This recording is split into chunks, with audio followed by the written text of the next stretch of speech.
Mimi naitwa Faraji Saidi Mbwana. Hili tukio limetoka huko, gari inaenda hivi. Kwa hiyo jamaa kwa alikuwa speed hapo kwenye bounce hapa kadanda. Kwa hiyo gari ikamtoa. Kwa hiyo bahati mbaya kulikuwa kunatoka bodaboda na dereva bajaji. Kwa akaja akawagonga wale. Ile gari kaacha njia ikaenda kule.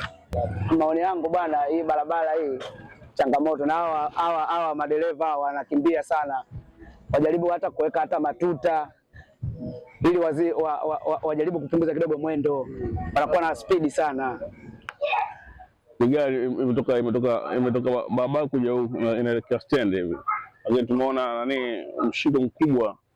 Mimi sile jamaa atakuwa ameferi brake nice, babu baada ile bounce la pale aliporuka ndio imemchanganya. Kwa hiyo katika kutokana na situation hapo hiyo akawa imemshinda ile gari, kwa hiyo akabidi akala kulia kule, ndio kwa kupata hizo ajali kutokea ajali namna hiyo. Na hisi ndio kitu nimeshuhudia, nimeona tukio kama hilo. Swali wangu bwana, naomba tu serikali kwamba iweze kutanua barabara iwe kubwa, sababu unaona imekuwa ndogo kiasi kwamba ni abiria hata wale watembea kwa miguu pia wanakuwa na changamoto kupata, wanakuwa na changamoto, wanakuwa wanaogopa sana. Barabara imekuwa ndogo, unaona, ndio mlango kubwa sana hilo. Kwa jina naitwa Idrisa Mustafa Umande, ni mkazi wa hapa pa Masasi. Hii ajali jinsi ilipotokea, nilikuwepo kwenye harakati zangu tu za bodaboda, nilikuwa pale juu Mahenge pale kwa juu. Kwa hiyo niliposikia mlio ule wa ajali ndio nikatoka pale nikaja hapa ambapo eneo la tukio ambalo limefanyika ajali, nikaja kusaidia baadhi ya majeruhi kwa nyanyua kuwaleta hapa ndani, nimesaidia kuwasaidia kuweka kwenye gari ya polisi.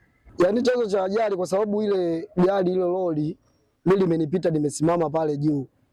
Kwa hiyo lilipofika hapo Mahenge mwenyewe hapo shimoni darajani, ndio ikawa kama limekita kidogo. Ilipokita nimesikia mlio lile lina gari linachochoa linaenda upande wa kulia kuelekea kule. Zile bajaji ilikuwa inatokea njia ya stendi inaelekea huku juu.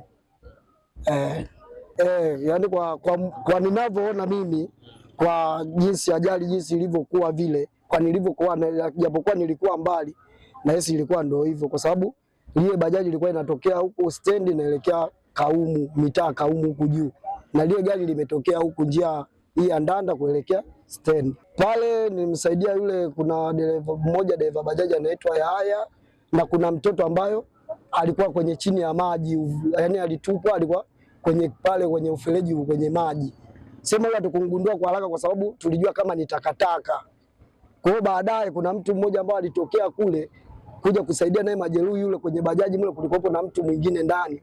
Kwa hiyo akajua kumbe pale chini kuna mtoto, ndipo aliponyanyua akanikabidhi mimi na mimi nikamnyanyua nikamleta huku juu. Yaani wahanga ambao namjua huyo, baada ya watu kufika wakasema huyu Yahaya wanamjua, ni hapa pa Masasi na dereva bajaji. Jumla kwenye bajaji naona kama walikuwepo watu, naona nahisi kama watu, kwa sababu kuna yule dereva alafu kuna baba yule ambayo wamemchukua pale mwishoni, na kuna yule mtoto, wale mtoto ambao amerushwa alikuwepo kwenye maji. Mimi nilikaa hapa kwenye lindo. Kwa kawaida familia inaniletea chakula kila siku ikifika muda wa saa, mimi natangulia kwenye lindo. Kwa hiyo wakati familia imeniachia chakula pale ninakula, namaliza hatua ya mboga, nifunue macho hivi niangalie yani kama nisikia kama mlio wa gari. Nilipofunua kuangalia barabara naona gari na kuja nilipokaa mimi.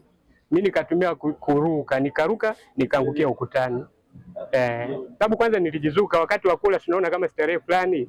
Wewe nimejizuka ninakula, nifunue macho, Mungu tu mwenye nifunue macho niangalie mbele yangu, naona gari inanifuata. Nilipokaa gari napita hapo. Kwa hiyo kitu ambacho kilichofanyika. Kwa hiyo kuangalia ile tukio mwanzo silijui kwa kweli. Kwa sababu kwanza niliandamwa na vumbi, yani ilikuwa vumbi tupu. Kama unavyoona barazani humu imetapakaa vumbi. Mimi mwenyewe nilikuwa hata sionekani. Niko vumbi tupu. Kwa hiyo kwamba hujashuhudia majeruhi wala? Mimi sijashuhudia. Yaani kuwajua wako wangapi kwa kweli sijui. Siwezi kudanganya kwa sababu mimi mwenyewe nilikuwa kwenye ajali. Mimi kama kuzulika nitajienda baadaye kwa sababu nimejipiga hapa eneo hili. Nimepiga ukutani humo, nilitumia kuruka. Kwa hiyo niliporuka pale nikajipiga ukutani nikaenda kuangukia sehemu nyingine. lakini ningekuwa nimejizuka tu kidogo ilibidi tayari mimi nishakufa.